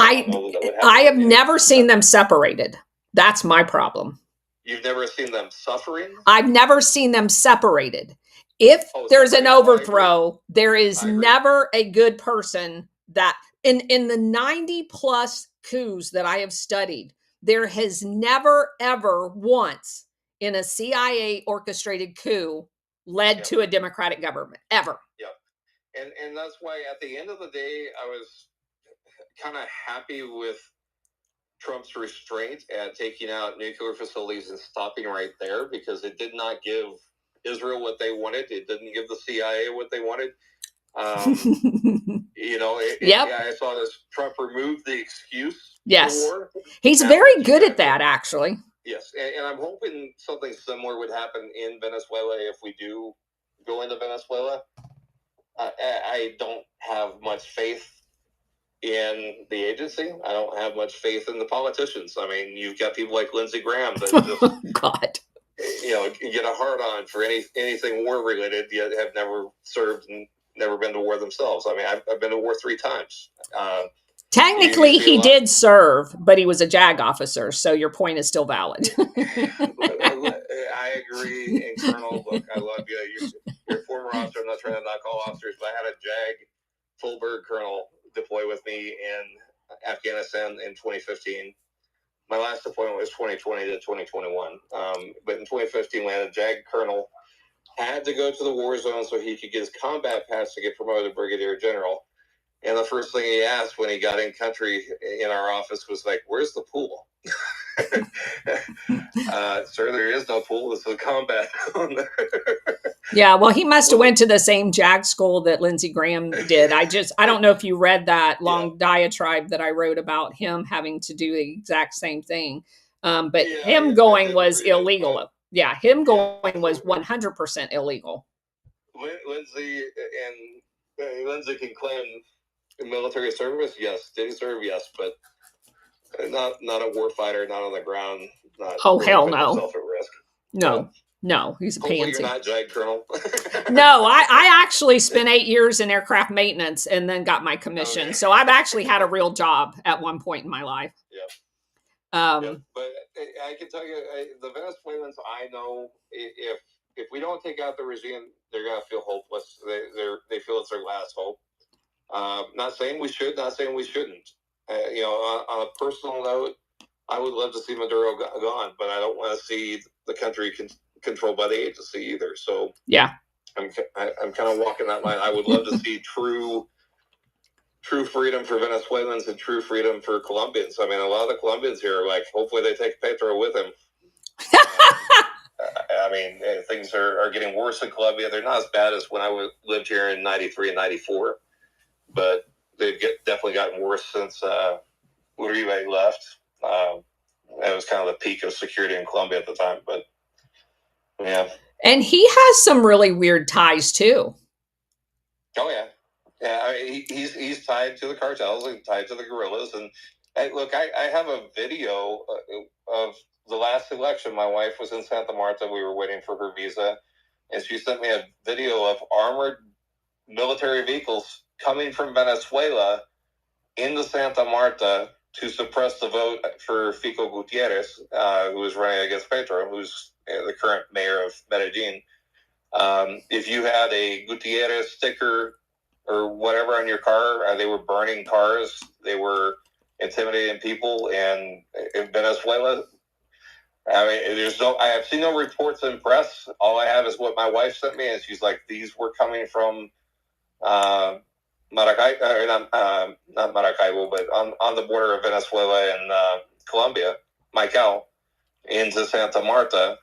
And they were military vehicles. They were not marked with Colombian military. They really didn't have any markings on them, but they were coming from Venezuela into Santa Marta to intimidate people and force people to vote, people on the coast to vote against Petro or vote for Petro. That's interesting. Yeah. Huh. Very, very interesting. And do you agree with the assessment that in order to hold office in Colombia, you have to be supportive of the narco networks? To some degree, it's like Mexico. I was going to move to Mexico next, so. Yeah, I mean, Mexico is very much controlled. I can tell you, Fico Gutierrez, having lived in his city that he is still mayor of, he's done a lot of stuff against the narcos. We had, what was it, Miguel Uribe? I think it was the politician that was just assassinated in Colombia a couple months ago. Yeah. And he was very much against the narcos. So, I mean... Yeah, but okay, so you can get in office, you just can't stay in office? I don't know that you could get the presidency, let's put it this way. After seeing what happened with the last election when Petro won and Fico Gutierrez lost, I don't think Gutierrez is very well liked by the narcos. And he didn't win the presidency. I mean, they resorted to intimidation tactics to keep people from voting him. So, And so some of the lower offices you may be able to get into, but then you walk a fine line, or they'll assassinate you. There are good politicians that are not owned and controlled by the narcos in Colombia. I firmly believe that. Whether you're going to get to the presidency without a connection, I mean, Uribe wasn't very well liked by the narcos either. Did he have connections? Probably. Yeah, he's come up in a few of my books, as far as the DEA. Yeah. Most of the Colombians I've talked to feel that Plan Colombia, which I, worked the target during the Plan Colombia time. I have a former brother-in-law who I constantly had report on my SF-86, who is a now retired Colombian SIGINT guy, very anti-cartel. I mean, there are good people in Colombia. There are good politicians in Colombia, but it's a constant struggle between who the cartel wants in office and the good ones. Okay. All right. Blue, thanks for hanging in there. Go ahead. Oh, you're welcome. Long time no see. I mean, I haven't seen you in a while. And Stellar, she's like, hey, why don't you jump in your sister chat room? And I'm like, well, I got time. I mean, I've been working so much. So it's good to see you, sis. Long time no see, Watkins. No, it's the cartels. And the thing of it is that when you talk about the cartels and how we're going to try to go down in Venezuela, and Watkins, sis, you could tell me differently, but they went after the mob. The Gambino was recently named. Same with the NBA doing nefarious actions. The thing of it is that Trump wants to get rid of the cartels, wants to get rid of the mob. Okay, all right, that's great. That's awesome. Well, you can get rid of the cartels, you can get rid of the mobs, but you have to get rid of the sleeper cells. Sleeper cells are basically Antifa and no-name things and the protesters that are doing nefarious shit. So I'm sitting there thinking, okay, all right, we're going to turn around, we're going to get rid of the sleeper cells, we got rid of the mob, we're going after the cartel, but what I'm fucked up on is he just had a meeting with old boy from New York that is Muslim Brotherhood that is hooked up with Alex, or, well, I would say George Soros, but his name is Alex Soros. So if we're going after the mafia, we're going after the cartel, everything else, how is this nipping shit in the butt? But the thing of it is, what's going on down there in Venezuela, that's important, because we told Zelensky, okay, well, we could probably supply you with this and that. And then Russia's point is, okay, well, if you do that, we're going to supply Venezuela. So they supply Venezuela, but I think it's all down to money laundering. The cartel, what they're doing in Venezuela is money laundering. And they're trying to bring it to the surface. And Trump is trying to nip it in the butt. I mean, sis, am I wrong on that, Watkins? I mean, we're trying to nip the shit in the ass, right, sis?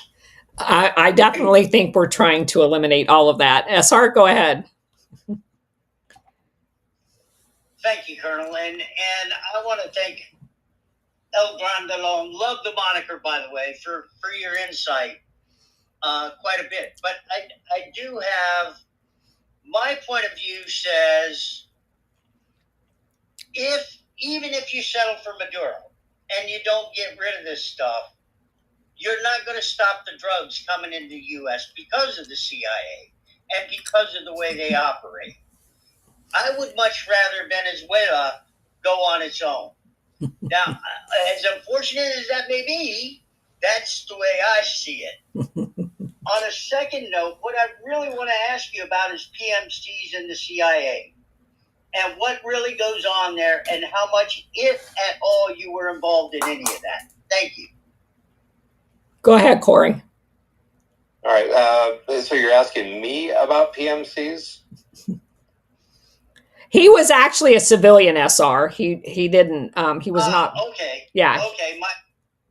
I'm trying to figure out what you're asking me here. Yeah. He was just wondering if you had any interaction with the private military companies in your. No. Yeah. No, I did not. I was DIA deployed to Iraq, and then I was a DIA contractor because I had left the government in 2014 and 2015. And I was a contractor as well in 2020 to 2021. I posted that video in the chat on the Spaces. Okay. My wife had sent me of the armored vehicles coming in from Venezuela right before the election. If anybody wants confirmation of that, but okay, thank you for doing that. Yeah. All right. So that is very interesting. So do you have any other information or insights? Because we've obviously done a lot of connecting the dots back to Colombia and the major role that they play in. Have you ever heard? I don't know if you heard me talk about Syntac. Did you ever come across them during your tenure? They were way before your time. But I did not. I joined the Army in '97 and was, as an E2, working my way up to Staff Sergeant and then GS-13 with DIA, 14 with Homeland Security.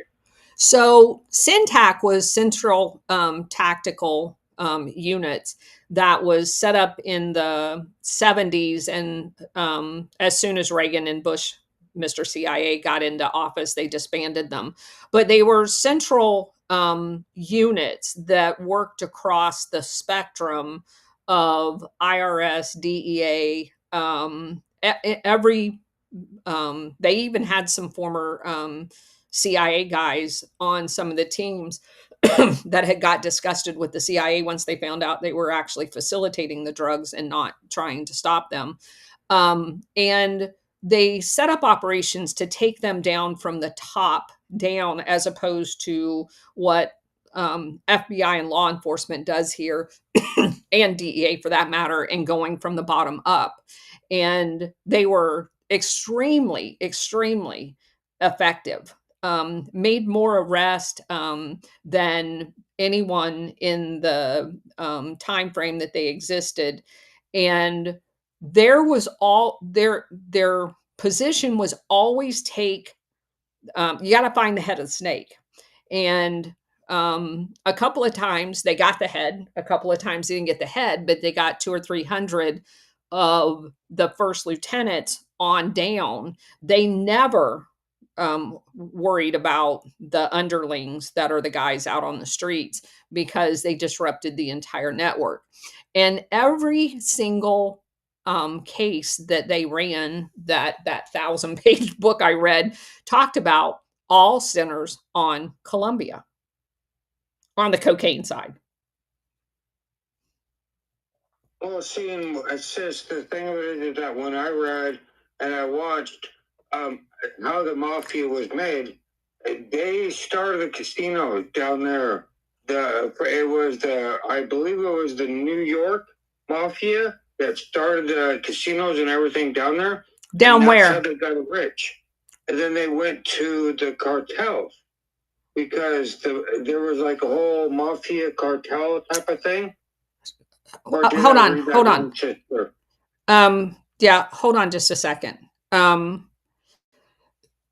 So drug networking in the United States, originally, as early as the 40s, the networks, because we didn't have this thing called cartels, was done through the mafia. The domestic distribution, because the drugs weren't manufactured here. They were dropped off at the coast, turned over to the mafia. The cartels came much later. And generally speaking, there were turf wars, but eventually, while the mafia was still in organized crime, the domestic networks were turned over increasingly to originally expats from foreign countries.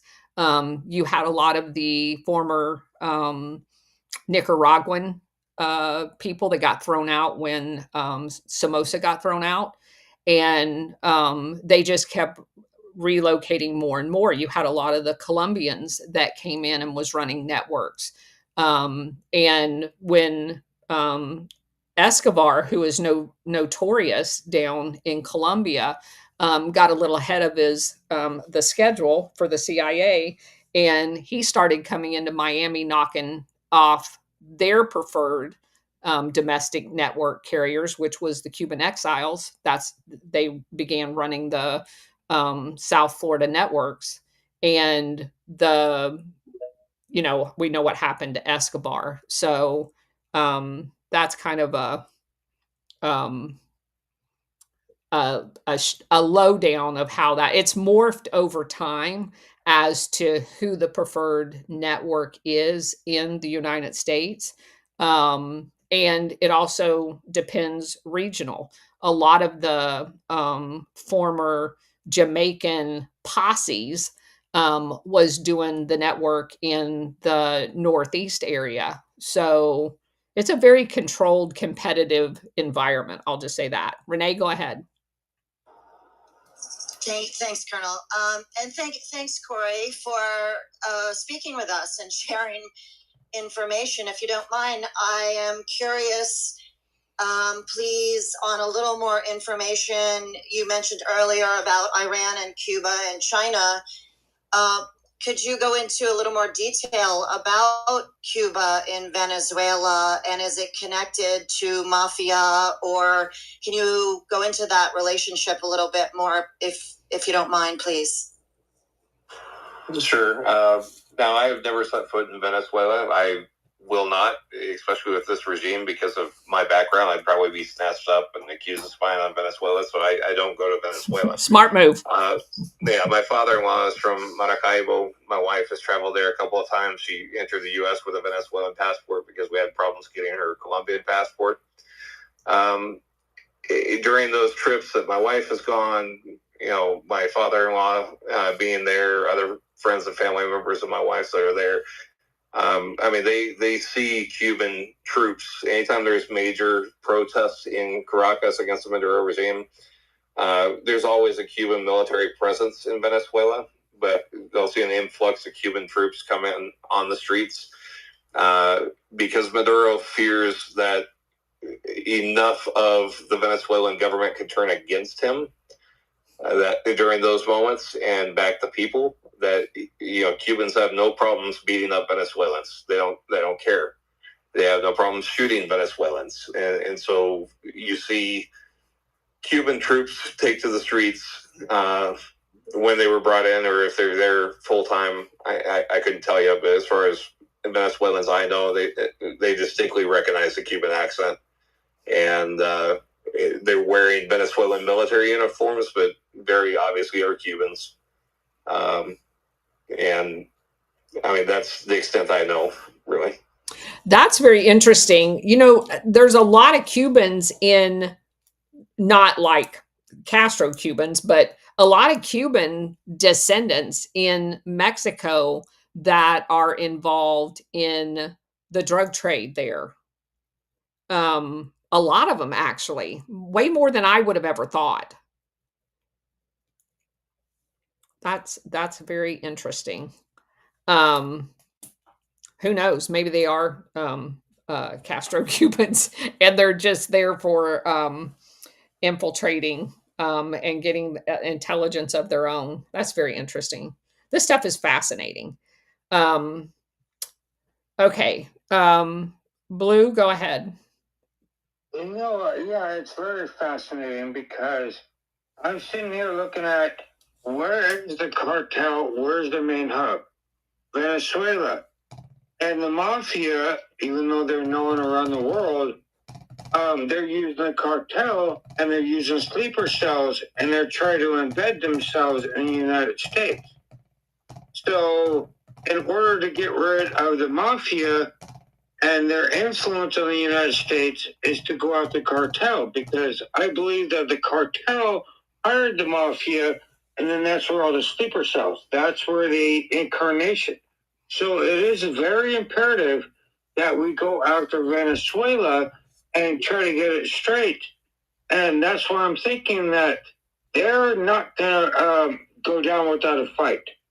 I believe that the cartel is going to push, even though we just busted the mafia, we're arresting all these illegal immigrants, aka sleeper cells. I don't think it's going to be enough, sis. Watkins, I think we got to push harder. I mean, even though in order to get rid of the cartels, the mafias, and the sleeper cells, we got to push harder on Venezuela and say, hey, you cannot fucking do that. But they're not going to do that. So we got to, I don't know how in the hell all this is going to work. We have cartels all over the world. But the toughest cartels is in Venezuela. And it's like, okay. And that's where the mafia started, like you stated, back in the 40s. That's, and, there's documentary on that. So you got the mafia and the cartels working together. I mean, the best way to do it is stop Venezuela. Okay. Okay. All right. I got it. I don't think Venezuela has the worst cartels in the world. Do they have cartels? Sure. Has some of their cartels actually been invented by the CIA? Absolutely. But we'll leave that there. Stellar, go ahead. In my personal opinion, you turn off the faucet of the funding, which they're doing here. You unfund them, and then you just kind of go in, because most of the people are there for the money and things like that, don't you think? And if you cut that all off and follow all of the money where it's going, you nab up all those people in the meantime, and hopefully that's enough. I don't know. I look at everything as everything's been planned out. So hopefully they're able to get all the ones that they need to. And it's, again, the CIA, and hopefully, the Department of War is taking care of that. Yeah. Why are you so mad? Go ahead.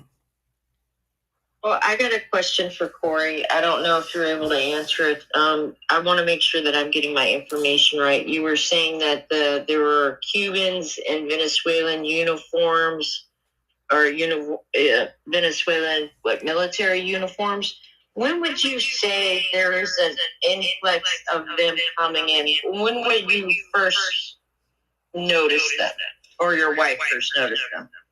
Yeah, I mean, you got to realize I don't have access to any kind of intel on that target, and I've been out of the intelligence community now for almost 5 years. So when they're coming in, when they're leaving, coming and going, I have no idea. All I have is, my sources, if you want to call them, my wife's family members, just saying that when there were major protests in Caracas, that the people were pissed because it wasn't. You'll see during the protests, they'll even show up on TV where they're trying to persuade the military and the police to turn against Maduro and back the people. And on occasions, there have been military or police that have taken off their uniforms and joined the protesters. But from what I've heard from the people I know in Venezuela, which is a lot of my wife's family, is they always say the effing Cubans, that it's effing Cubans that Maduro sends out there in Bolivarian military uniforms or Bolivarian police uniforms, and that Could they're you give like a worse than the Venezuelan troops as far as when they started arriving. Yeah, my wife and I have been together for 5 years, so it could have been before that, but the entire 5 years that we've been together, they've been noticed. Yes. Okay. All right. Thank you. All right. That's interesting. Yeah. Okay. Anybody have any other questions? And thank you, Corey, for coming and sharing all of your information. I definitely think it's important for all of us to hear all of the information, because there's a huge difference, and Corey just pointed that out, between the different perspectives. And what we want more than anything is dialogue, intelligent dialogue among people, so that you can take all of the information, use the discernment that we've learned during this period of time, and come away with a much more informed opinion of what's going on. So, Corey, you're welcome here all the time, and you know that. Go ahead, Corey. Yeah, I appreciate that. And look, if I don't know something, I'm not going to BS people either. Right, I know. I'm giving my perspective.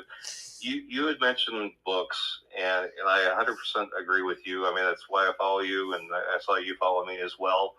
I think we see eye to eye on a lot of this stuff. One of the things I noticed early on in my career when I was Iran focused was the number of books coming out about Iran, and I started looking into the authors, and they're like a Russia policy analyst or Yes, or something like that. A lot of people put out books, and it's not their expertise. correct. It's a hot topic at the time, and they'll research a bunch of stuff and throw it in a book, and suddenly they're an Iran expert or a Venezuelan expert.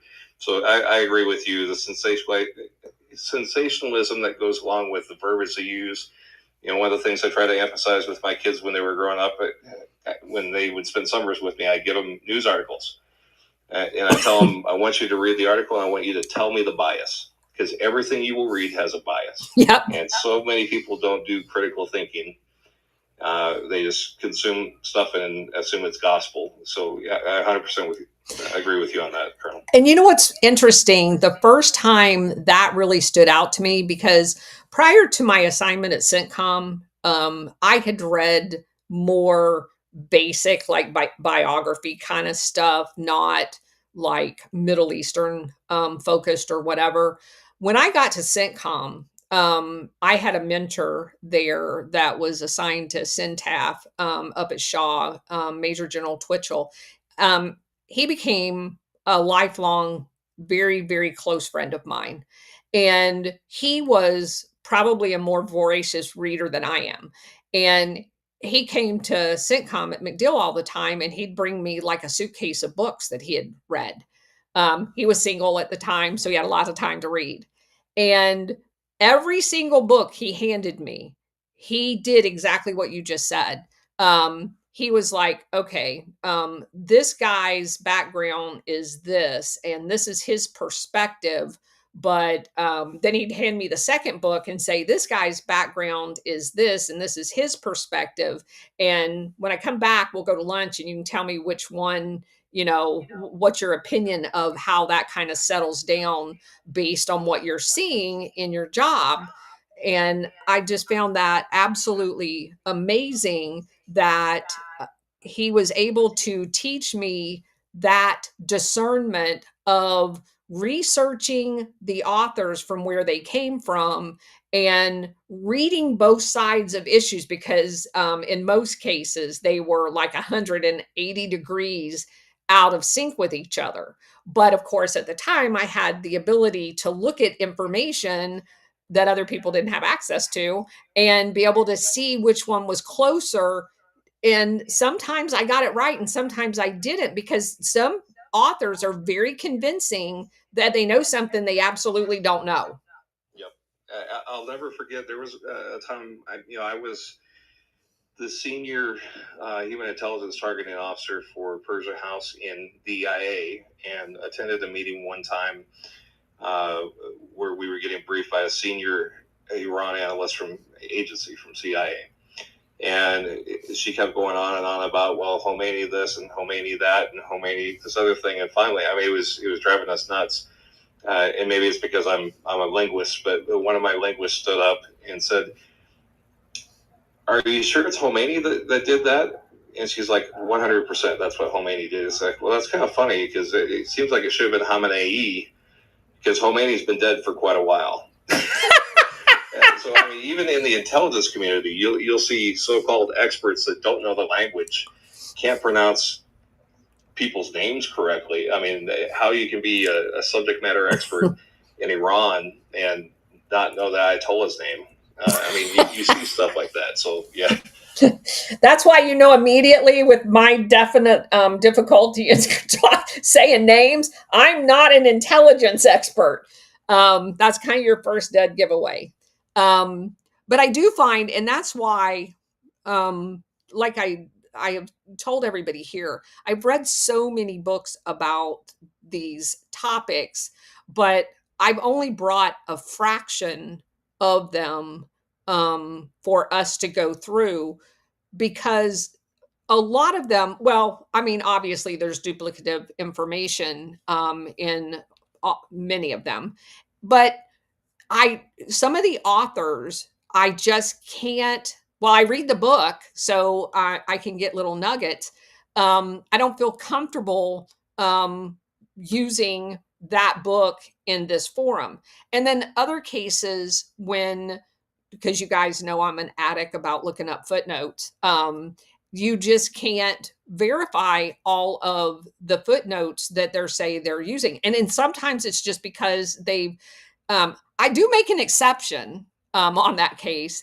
If throughout a book, I notice that multiple references in that book to websites have been cleaned, that actually makes me think they probably had much more. And some of them I've been able to then go to archive.org and look up and verify them. But I have kind of picked that up, that there does appear to be a concerted effort on really good books for them cleaning out their websites off of the regular web. That to me, it gives me a lot more verification, especially when I can verify it on archive.org, that it's been picked up over there, that somebody actually doesn't want you to know that information. So, Yeah. Do you mind if I just kind of vent briefly on Sure. something that's really been bothering me? No, go ahead. So we moved here the end of July of this year. And one of the biggest changes I've seen in Colombia, especially in Medellin, over the years, is it used to be Americans that came here. Sure, they were, especially in Medellin, accused of coming down here for drugs and prostitution. But I have seen a huge shift in the people here turning against Americans. And to all credit to Fico Gutierrez, the mayor of Medellin, for cracking down on this. But I literally see on Colombian social media anywhere from 1 to 5 Americans arrested every day down here, just in Medellin, for solicitation of sex with minors. We have had a huge issue down here with American pedophiles coming down here to molest. I mean, you saw it on The Sound of Freedom, kidnapping Colombian kids and stuff like that. I have a 5-year-old and a 7-year-old stepchild that are Colombian citizens. So I wish that would get more attention, that you're seeing a huge influx of American pedophiles coming down here. Anyway. Could you do me a favor? Sure. Obviously, that's going to be written about in your local media. Yep. Can you start DMing me, and I'll translate them on Yandex and start.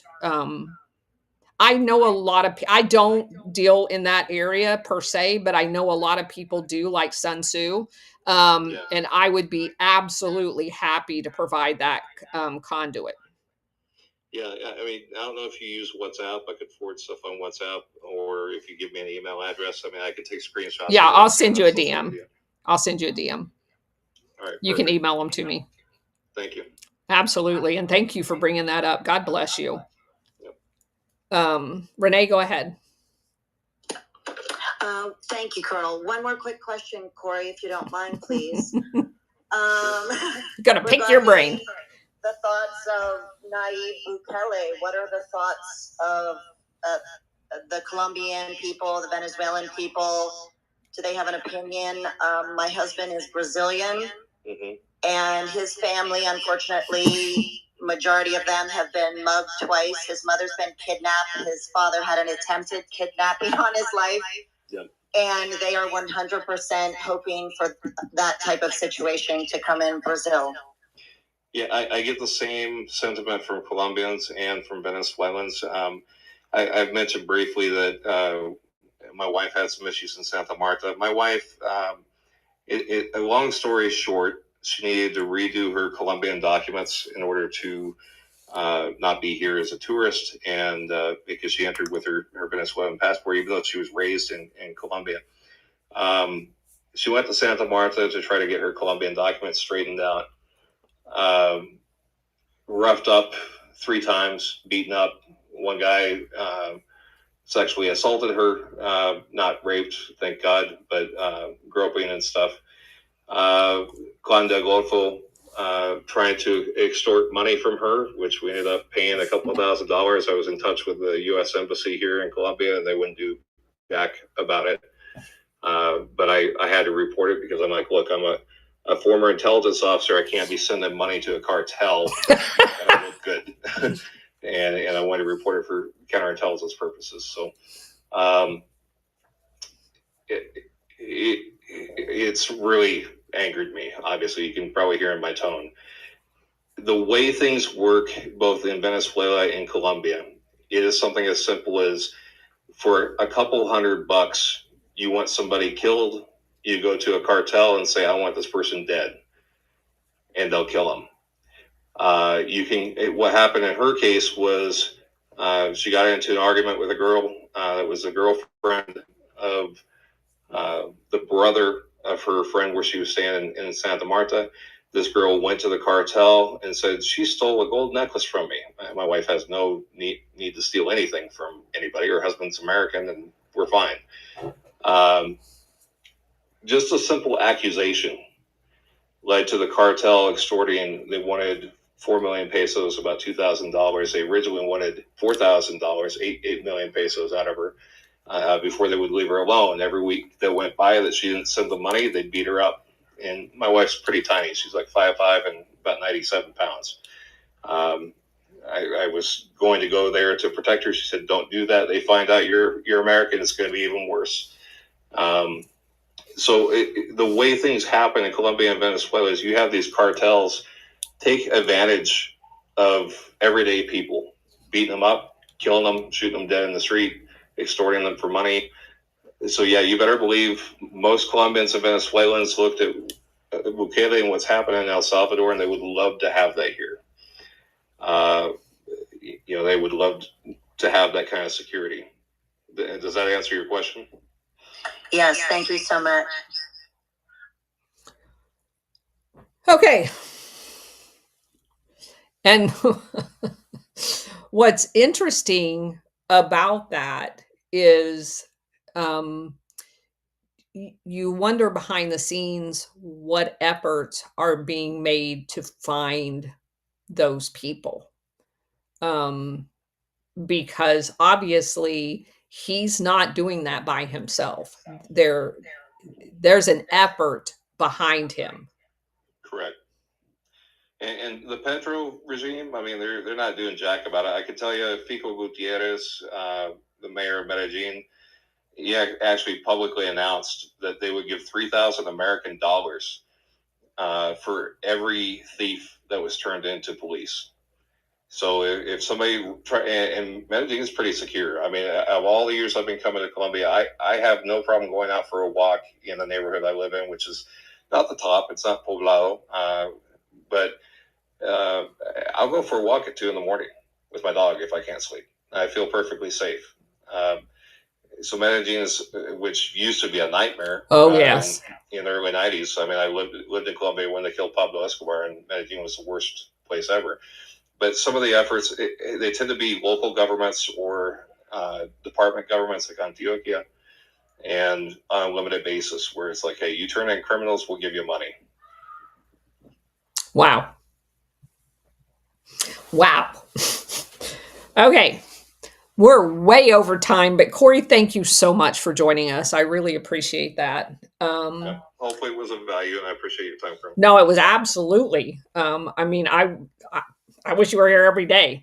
You definitely add a lot to the conversation. So thank you again for being here. And as I said, the last couple of days. Our next book is The Mafia, CIA, and George Bush. And it's going to get into a little bit of this, of course, because it deals with drugs, but we're also going to learn Belize's role in all of this, which, again, in my naivety, even at this point, thought, hey, not too much going on in Belize because it's already a British colony. There's a whole bunch of shit going on in Belize, and we're going to learn about it. So I can't believe they got me on that one. But anyway, all right, you guys, have a wonderful weekend. We're going to have our big Patriot meetup here tomorrow. I'm really looking forward to that. And we will be back on Monday at 4 p.m. Thanks for being here, everybody. See you guys.